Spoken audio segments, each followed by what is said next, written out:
Welcome everybody, this is Tom Long with ORFX. Thank you so much for joining us for this second session of our boot camp, trying to teach as much as we can about trading.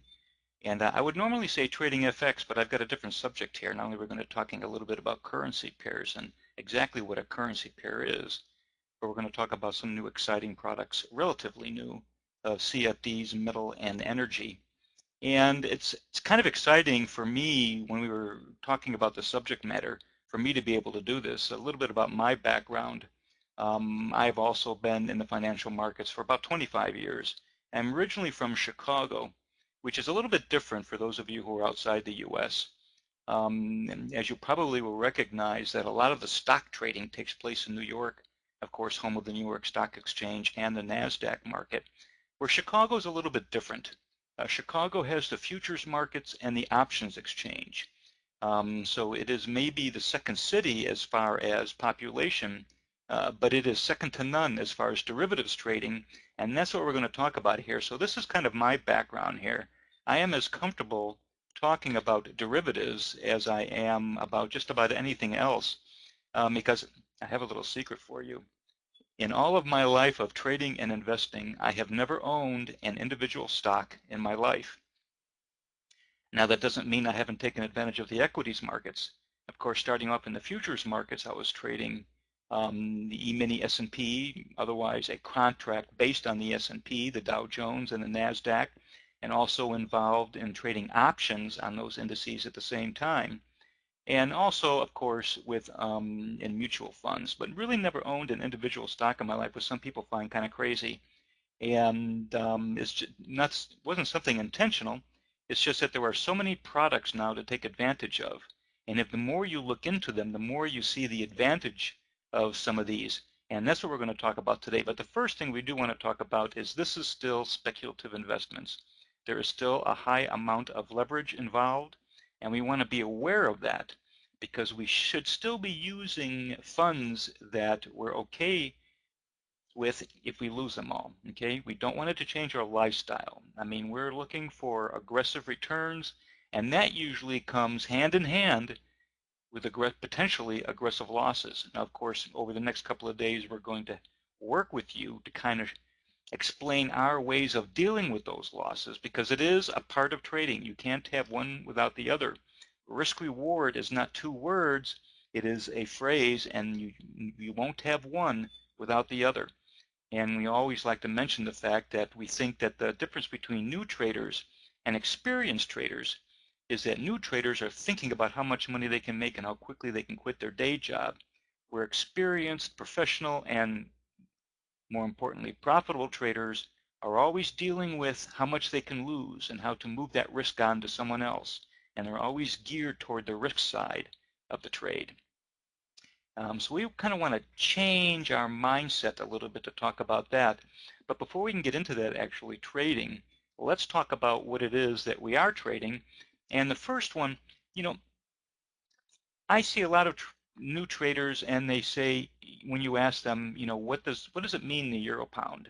And they're really at a loss for words. Now they know how to trade it, they've been trading it, but they're really at a loss at exactly what that means. So I like to take a step back. And I think a lot of people are familiar with the fact where if you see like Apple. I looked Apple up earlier today, and it was trading at $129 a share in New York. Okay.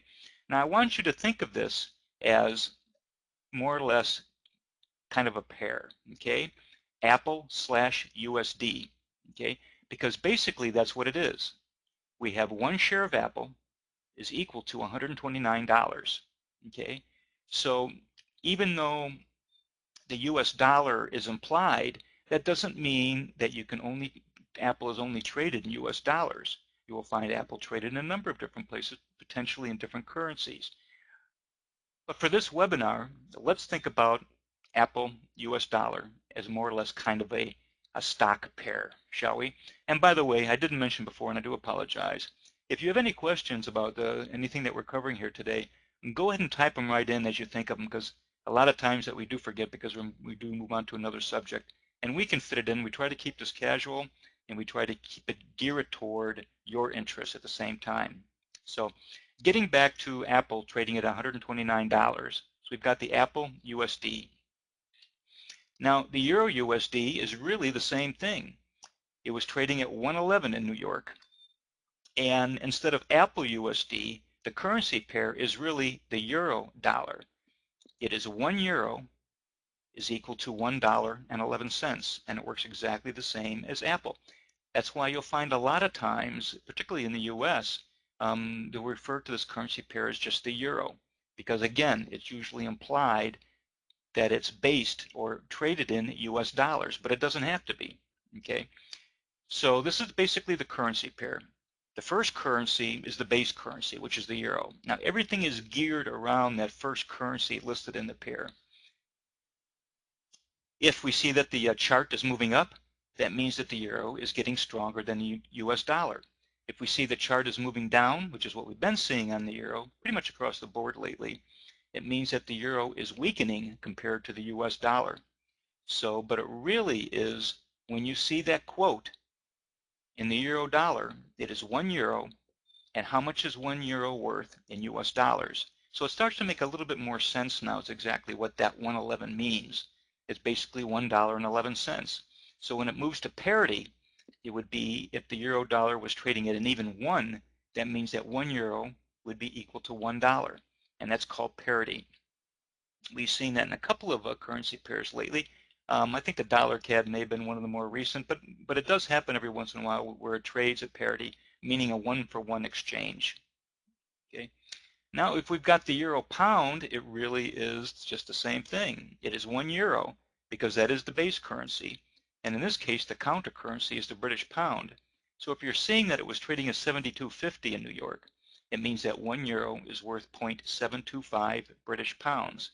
Now, a lot of times we trade our account in different currencies, but fortunately the software will automatically make all those transactions for us so we can trade the euro pound with US dollars or any other currency that you may be using as your base currency in your trading account. Okay, but it all works the same way.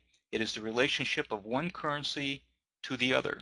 And in this case, it's the same thing. If we see the euro pound is moving up, that means the euro is getting stronger than the pound, which is the same thing as saying the pound is getting weaker than the euro.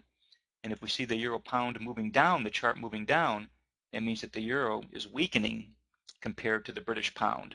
Okay. So once you think of it like that, going back to this apple, it kind of falls into place, and basically it really is the same thing, except that because it is currencies, quite often that we are measuring the base currency, the first one listed, in different currencies. So we've got to have both of them listed, so obviously we know what it is that we're measuring and how we can judge its value from one pip to the next. But CFD trading basically is a derivative. Other examples of derivatives, options, the futures markets, exchange traded funds, which are becoming very popular right now. That basically what it is an investment vehicle based on the price of an underlying security. Now we've got some excellent examples here of some of the more popular. On the commodity side, which is gold, oil, silver, sugar, corn, wheat, and soybeans, of course I think gold and silver and oil being the most popular. And on the indices side, you've got the NASDAQ, the Dow, the S&P, and some of the other European currencies, along with the Nikkei, the Japanese stock market. And it really gives the ability of the trader to trade a variety of different investment vehicles depending on his or her opinion of what's going on in the world. And now this is some great advantage, because one of the things that I don't like about exchange traded funds is the fact that it's really an 8-hour market. And when you're trading an exchange traded fund in oil, you're kind of at a loss. You're kind of at a disadvantage, would be a better way to describe it, because oil, gold, silver are obviously 24-hour markets. You know, they are traded around the clock, just like currencies. You know, they'll move from London, from Tokyo to London to New York, and back to Tokyo again, and it's traded around the clock. And if you're trading an ETF or exchange traded fund, that is usually limited to the day trading hours of the stock exchange where that fund is traded. For me, it would be in New York. If I'm trading an exchange-traded fund for oil, it's fantastic to be able to do that, to take advantage in your stock account, the changing price in oil. But the disadvantage of it is that I only have exposure to that market 8 hours a day, which means that about 16 hours a day, that thing is moving around and I have no way to close out that trade if it starts moving dramatically against me. No such problem with the CFDs, okay? Now, the futures markets offer the same thing, the 24-hour around-the-clock trading. The real difference between those two markets is that, of course, the futures markets, one of the keys to that market is the fact that they use standardized contracts, okay? Otherwise, it is not just for speculation, the futures markets. They are being used by producers and users of these markets. Some of the big players in the corn market would be like those companies that make breakfast cereal using corn. If they can buy corn at a price that they're comfortable with in the futures markets, and they think the price of corn is going to go up, they can go ahead and buy it right now in the futures market and lock that price in for a quarter or for 3 months or for whatever, and then they are not subject to any price changes that will happen over the next 3-month period. That can be a great advantage for companies who are trying to lock in profits, because the one thing that can really disrupt your profits is the fact that the cost of doing business changes dramatically from 1 week or 1 month or even from one day to the next. Where the futures markets, which started in Chicago in 1850s, was really meant for all of those farmers who came to Chicago from all over the Midwest with their corn. Now, unfortunately, at the time, they were all coming in at the same time, harvest time, right? September, October.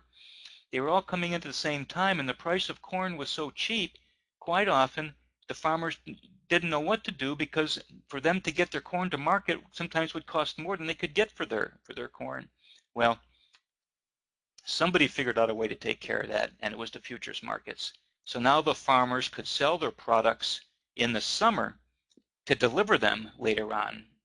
So the price would be more stable throughout the year, thereby giving the producers and users a chance to stabilize their profit margin, which of course is great for consumers at the same time. What we don't want to do is go in and see the price of bread at one certain price 1 month, and then go in the next month and see it's twice as much because wheat has gone through the roof because of whatever situation. Okay, but you've got the standardized contracts, which means that the speculator is limited to trading the size that the futures markets have determined beforehand. And it's really meant for producers and users, not so much for speculators. They only let the speculators in the futures markets for one reason, and that's for liquidity, to provide liquidity for the producers and the users. Now, CFDs are a little bit different. They are geared toward the speculator. That's us. Which means that if we're trading with a small account size, and we're going to get into this, I'm going to call up the FX trading station here at the end. We're going to talk about a little bit about the size of the trade, but we can determine how much our, I'll call it contract, if you will, it's not standard. Otherwise, we can change the size of the actual trade that we put on. We are not limited to what the futures exchange has determined is the best price or the best vehicles for the producers or users. Now, to be fair, for the futures exchanges, they have come along with some mini contracts here in the last 10, 15, 20 years to keep the speculators interested in their market, but it still doesn't give them that the flexibility that we have by trading contracts for difference. Okay, so if it sounds like I'm excited about this product, it's half excitement and half jealousy, because most of you may or may not know, if you're a U.S.-based trader, you do not have access to CFDs. It is basically for traders who are not based in the U.S. The reason, because the thought processes of the government agencies is that we have the futures markets for the same reason, and ETFs, and what they really don't want to do is kind of dilute the liquidity in the futures markets, because it plays a very important role in the overall economic situation, not only in this country, but in the world at the same time. Think of the cost of oil, how much that can fluctuate. And if you don't think oil fluctuates that much, just call up a daily chart and see where it started at the beginning of the summer compared to where it is right now. Now that's very good for users, the end user, meaning again us, because we are after all an end user of oil at the same time, not just a potential speculator, but every time you go to put fuel in your automobile, you are a user of oil. And but at the same time, if you're a producer, you don't like to see the price of oil move down so dramatically. So there were a lot of producers who were seeing basically what's going on in the oil markets today in the country. And one of the big reasons is increased technology in the U.S. to now the U.S. is the biggest producer of oil in the world. And that hasn't happened for probably 30, 40, maybe even longer years.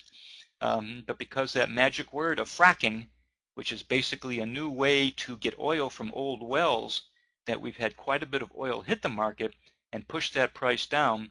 And of course, a lot of the oil producers saw this was coming and tried to sell as many futures contracts as they could, which of course becomes a self-fulfilling prophecy, knocking the price down.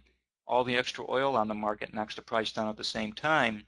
So, but of course, the CFDs, the ETFs, the futures markets give the speculators, the individual traders, and that's us, the ability to take advantage of that at the same time. And if you missed that oil trade, I'm going to show you that chart too, because it's a beautiful thing. And but if you missed that trade, don't have to worry too much about it, because some of that was reflected in the Canadian dollar because they are a big producer of oil. And but the oil market itself, we'll take a peek at here, and we can see a dramatic bear market that that speculators should have been all over, particularly if you have access to and are familiar with the CFD market, which of course at Aura FX you do have both. Now for metals and energy, these are some of the bigger ones. We've got the spot gold and the silver, which are two of the big ones, for the, of course, for the metals. Gold playing an additional role of having kind of a financial overtone to it, meaning that, this Friday morning at, let me get my clock right. I'm dealing with so many time zones right now. At 8:30 Eastern is the biggest news release of the month, and that is the U.S. non-farm payrolls, the jobs data in the U.S. And it causes as much volatility as any number, even on the pound yen, it will cause volatility. And sometimes it doesn't matter why. The fact is that it always does. So be prepared for that. But you will even see the gold and the silver market move dramatically because of that. Not so much oil, because it's not really a financial type product, but gold and silver are, because in times of uncertainty, traders will buy gold. In times of high inflation, traders will buy gold. And it's usually the financial markets that cause that uncertainty. And of course, with inflation, it will have a dramatic effect on stock market, bond market, currencies, because why? Because the number one reason for the fluctuation in currency pairs is the interest rate environment. Higher interest rates means a higher currency value. Lower interest rates means a lower currency value. Higher interest rates usually come with increased inflation, and that means gold will be moving up at the same time. Or what we've seen perhaps 3 to 4 years ago, we saw a dramatic move up by gold, which was basically times of uncertainty. So it really is kind of the third financial market, and it does make sense for us to be aware of that and try to take advantage of it, because like I said, number one, it's very easy, through Aura FX to do this. And number two, you'll find some of the strongest trending markets in these CFDs. And number three, it's another chance to make me jealous of what you have access to and I don't. But these are suitable for, as it says here, active traders, traders wishing to hedge their portfolio, or traders looking to add flexibility to investment capital through leverage.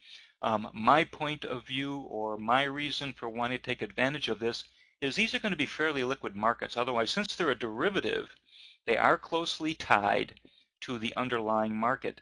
So where if gold moves up, you're going to see all these derivatives move up at the same time, basically because of the arbiters. There are traders out there who basically play the difference between an underlying market and the derivatives that are based on that market. So you'll find that when gold moves up dramatically, that the gold futures contracts, the gold ETF, and also the gold CFDs will also move up almost lockstep, because there are traders who, and they're using software, they're using computers. This is not something that we can do at home, because they're really trading for pennies. But if you're trading for pennies and you trade $1 billion at a time, it can add up nicely. But there are traders that take advantage of that difference, so you'll find that these markets will move pretty closely with the underlying markets at the same time. Now on the energy side, some interesting stuff is the light crude, the Brent crude, and the natural gas, the three of the bigger markets to take advantage of on the energy side. And again, it really does make sense to take a peek at these because number one, it's very easy to find news items related to these products. Otherwise, if oil is really dropping dramatically, that can be sometimes the lead story on any news show. Okay, even though it is financially related, but because we are users of oil, particularly gasoline, which is a byproduct of the oil, that it becomes a news item, and it's something something that we're exposed to almost on a daily basis is news related to that. Now, Kate, we already talked about this one. Over the centuries, gold has remained valuable, and and it's really kind of funny because gold on its own as a commodity really is not used for a whole lot. The other precious metals are used more in manufacturing. Gold is used a little bit, but it really has been considered a safe haven asset, and which again, seems kind of strange because you can't eat it. It doesn't pay any interest. You can't use it to build a house. There's really not a whole lot you can do with it. But yet, since the beginning of trading, gold has had this relationship to where in times of uncertainty, people will flock toward gold. Now, it really has, now it has as much to do with, and I think since some 2008 when we saw the markets kind of break, is because of the lack of confidence in the currencies, okay? Because really a currency is really nothing more than a promise, and it's a piece of paper. And, and if that promise is broken between the government and the holders of that paper, well, basically what you're holding to is worthless. But gold, on the other hand, at least historically, has always maintained value. Okay, gold is the one place where you can go from one country to the next, and there will be a market for it. There's not necessarily a market for a currency, particularly in some of the smaller countries, to where the value of the currency is really kind of, in the hands of the government. Very, very dangerous.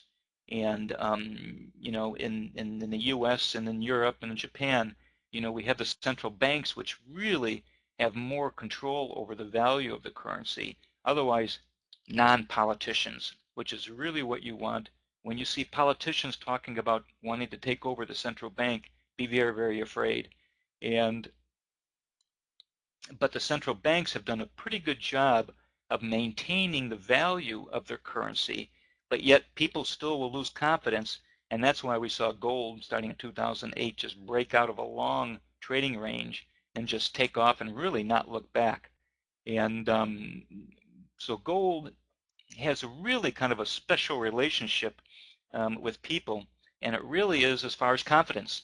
If people losing confidence in their economy, losing confidence in their currency, and just losing confidence in just about anything, they will turn to the gold market.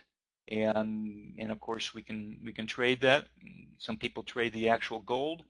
And again, we've got the futures markets, the ETFs, and also the CFDs, being able to take advantage of that market at the same time. Now we've got some stock indices, and this is one of the reasons why I never trade individual stocks, is because I think they're really subject to incredible volatility. I know that seems weird, that somebody who's been trading futures and forex and would think that the stock market is incredibly volatile. But really, the difference is the leverage used. If you use the same leverage in the forex market as you use in the stock market, it would be like watching paint dry. These currencies really don't move that much. The only reason that the gains can be incredible and the losses at the same time, by the way, it's a dual-edged sword, is because of the leverage that we're allowed to use. Of course, in the U.S., we're limited to about 50 to 1, which is similar to the futures markets, and trust me, it's plenty of leverage. But those trading outside the U.S. can, I'm not even sure what they can get up to now, 200 to 300 to 1. I mean, it's an incredible amount of leverage, and of course you want to be careful on that. If you were trading, when the Swiss National Bank took out the floor of the currency, you saw what happened with people who were over leveraged on their trades, had very little funds in their account, to back up their position, and found themselves in a little bit of trouble. But that's for another webinar. But what I liked about the stock indices is the fact that it doesn't have as much volatility as the individual stocks. Otherwise, if, say, I'll use Apple again, even though that might be a bad example because they've been on an incredible run. What if all of a sudden another company came out with a product that was better and cheaper than the iPad and the iPhone? Okay. Now, some of you may be saying to yourself, but Tom, they already have. Okay. But what if the entire investment community, realized that at the same time and started dumping their Apple shares and started buying this other company? You would see Apple drop dramatically in a pretty quick period of time. But if you're trading the S&P 500 or the Dow Jones, it would be able to absorb that volatility a little bit better because, say, in the S&P 500, there are another 499 stocks in there that may not be moving down, or the stock that they're moving to may also be in the S&P 500, and it would kind of weigh each other out. So even though, says speculators, we should like volatility, that doesn't mean that volatility is always our friend. Okay, I'd always thought that trading would be a beautiful thing if basically that the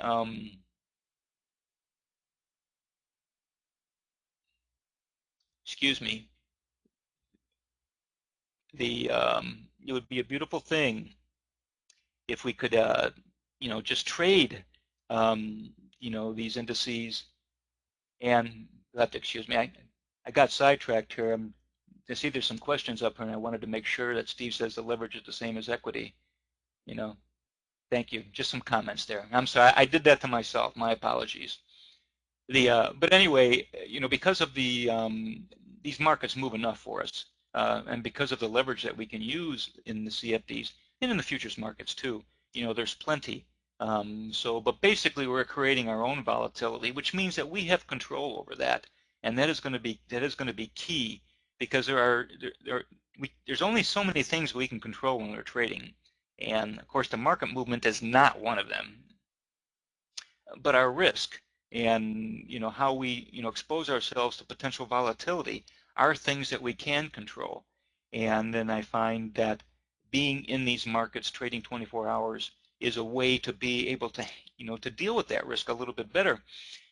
Because if I'm in say an ETF on the S&P 500, and again, it's only open for trading for 8 hours a day, there may be a major news event in the middle of the night and all the equity markets, be screaming one way or the other, and hopefully in my direction and a gap in my direction, because the worst nightmare of someone who's trading in a market that's only open 8 hours a day is that big gap against you, sitting there and watching the market move against you and having no way to close out that trade until the market actually opens up, and then finding that it's moved dramatically from where you had your initial protective stop loss, and your loss is a little bit bigger than you anticipated.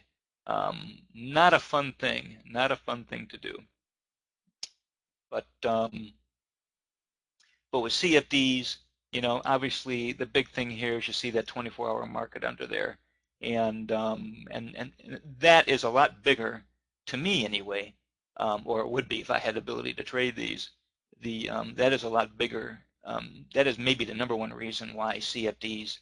That and the fact that you can manipulate the size of the trade. I mean, those are huge. Those are huge and really shouldn't be not major points and a reason for a trader to want to trade the CFDs. They're very, very big. Now, calculating profit and loss is the same. I'm going to go here to the trading station in a minute. We're going to take a look at an example, but it's the same as everything else. It will tell you right on the software that you're using that, for instance, if the index is $10 a point, if it moves a point, you're up or down, by $10. It's really depending on, what you want to open up, which, Steve, is basically what we're going to get into here. It's the account size, and when we get into this, I'll show you exactly how we're going to determine our risk. Because, as I say, before we get into a trade, before we get into any trade, we should determine our risk. That's got to be first. I know it sounds backwards that you should be concerned about how much you can lose rather than how much you can make. But the fact is, that's what you'll find most profitable traders do, and that's going to be one of their keys to successful trading.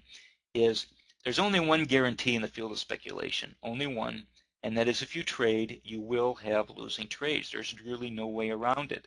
But how you handle those losing trades has as much to do with your long-term success or failure as a speculator as any other factor. So we just have to get over the fact that good money management is not, well, I never intend on losing. I'm only going to take a couple of pips and I'm going to risk, 100 pips that will never go against me. Well, guess what? It can and it will. The market has a way of finding your buttons and it will push them. And that's what we were talking about earlier. When if you're trading in a demo account, you just, well, I wouldn't have done it if I had real money. Well, you've already lost the game. That's why we say learn the software in a demo account, but then go live as quickly as possible. But that doesn't mean you have to use a lot of risk. Use a small amount of risk and work your way up. And because even if you've got $1 on the line, you're going to pay attention a lot closer than if it's a demo account and it's pretend money. Trust me, that's human nature. That's not you personally. All of us will be able to do that. All of us would think the same way. Okay, let's take a look at this for a second, and I want to call up I've got an FX trading station here. This one shows quite a bit of,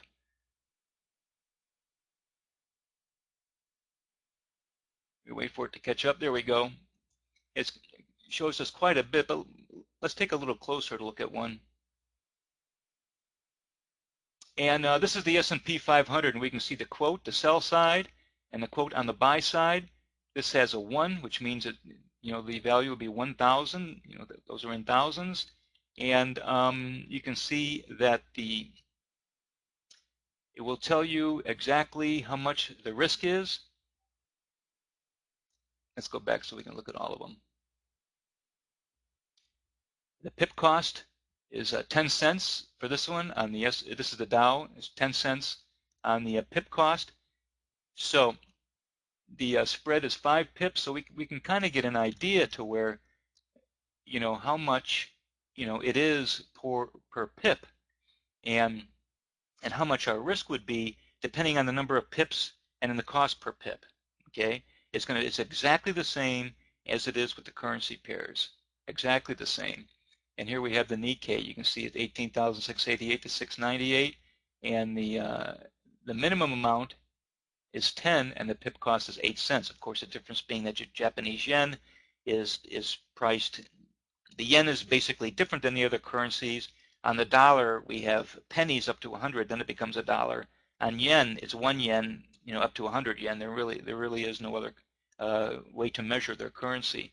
So it's exactly the same way. You've got your pip cost. Right here, you've got your margin, and this is for the minimum size. And the Dow, if we're going to 18,102, that's 10 cents. Okay, so if you're risking 100 pips, that's 10 cents. That would be a $10 risk on that trade. So, and there is no way that you're going to get into the futures markets, or in, I guess with ETFs you could do 1 share, but again, you're back down to 8-hour market then, or anywhere else to keep your risk manageable. And I don't necessarily want to use the word small, although in the beginning it's a good idea, but manageable. Because really what we're doing is when we're speculating, we really want to risk no more than 5% of our account balance at any one time. The idea is that if you get a black eye, you can get right back up and play again. And, we don't want to risk everything in the beginning, because that's how traders end up with one-trade careers. And I know it sounds weird, but I've seen it. I've seen traders come in and just not understand anything about leverage or risk or anything and say, well, the maximum I can open up depending on margin is this much. So that's what they do. And they're quickly introduced to the margin watcher feature as the market moves just a couple of pips against them. We don't want to get into that game at all. We don't want to think of this as speculation as a get-rich-quick scheme, because if you do, it will eat you up. However, we want to take a step back, learn how to trade, learn how to accept risk, learn how to manage that risk, and then we can start to think of it as a get-rich-slow proposition, and it could be one of the better ones you come across in your life, just in investing and trading. But the key is how you want to treat it. And I like to treat it as a long-term proposition that I'm going to be here for years and years to come, and which means that I want to manage my risk and keep it at a level that I'm comfortable with. If I'm lying awake at night wondering what the market's doing because I've got a big position on, my position is too big. And so you need to get a little bit smaller. If you're excited about waking up in the morning and seeing how the trade did, then your position size is just about right. If you forget that you have a position on, then number one, you probably shouldn't be trading, or number two, your position is too small, and that can happen at the same time. But like I said, notwithstanding in the beginning where we want to keep our position small to get used to how emotions try to work their way into our decision-making process, which is not a good thing at the same time. We really never want to let that happen. But you can see that we've got, all of these pairs that we can trade, from oil, U.S. oil, natural gas. This is the Bund, which is the German bond, and all the indices. We've got the U.S. dollar, and of course the 3 U.S. indices here at the top.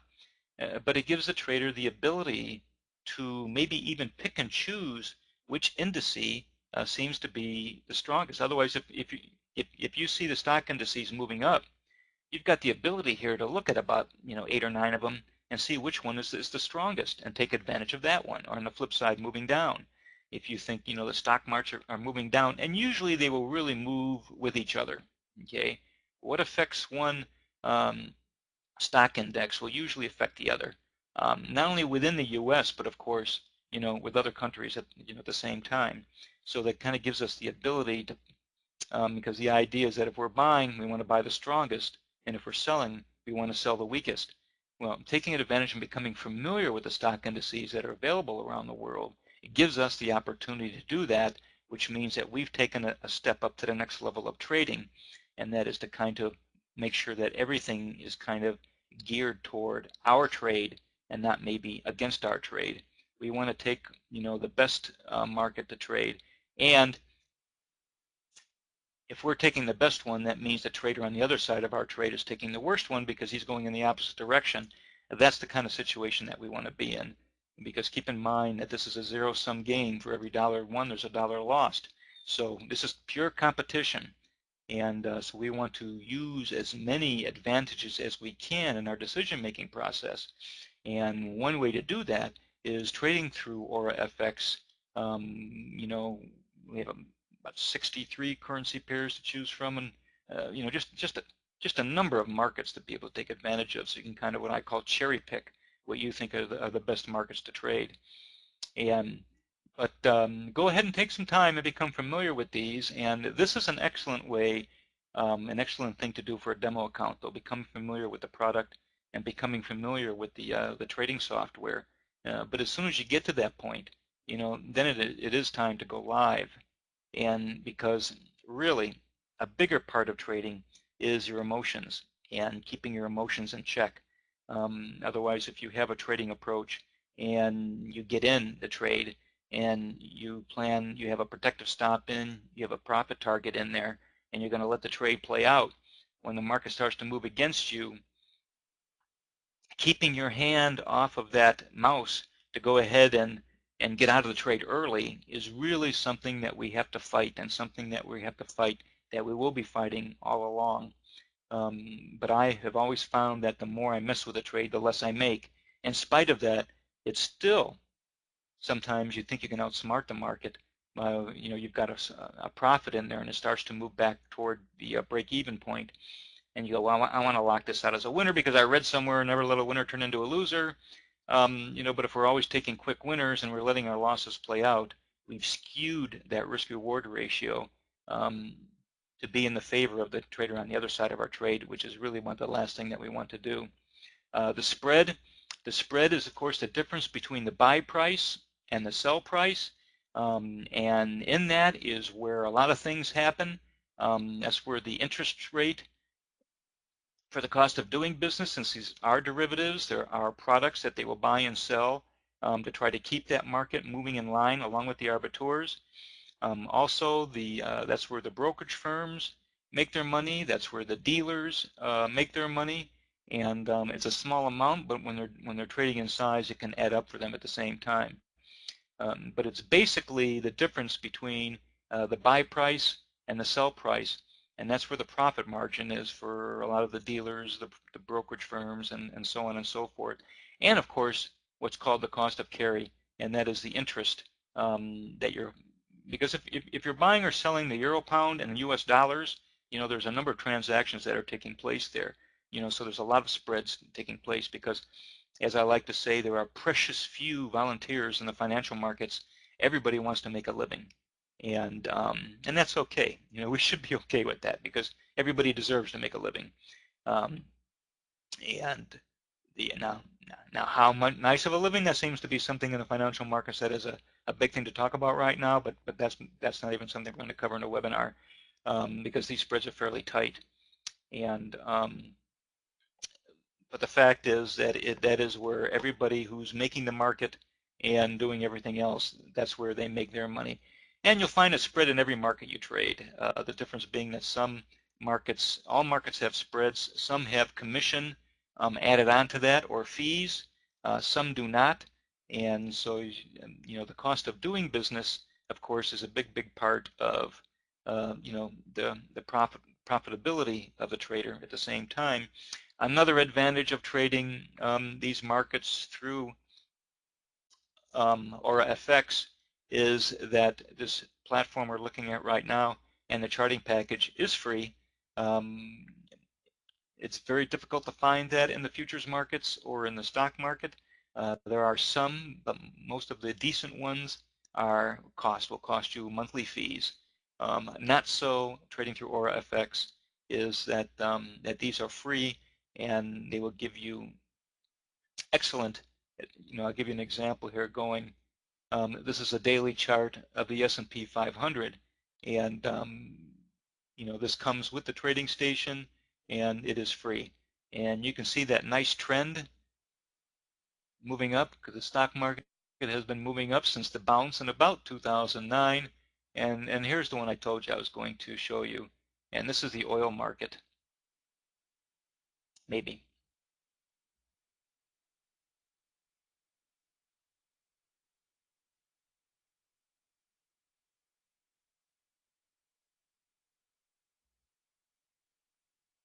Well, I've had that open for a while now. There it is. Here's the oil market. And this was June 24th high at about $115 a barrel. And this is why people were crying, because this is really just a parabolic move that took place over about 6 months. And this can make or break companies and make or break oil producers. And of course, it's going to the gas stations to see the price of gasoline, brought a smile to our face, but at the same time, not for everybody. But this is the kind of markets that we look for to take advantage of these strong trending markets. And this is a very good example, and one that by trading CFDs gives you access to, at the same time.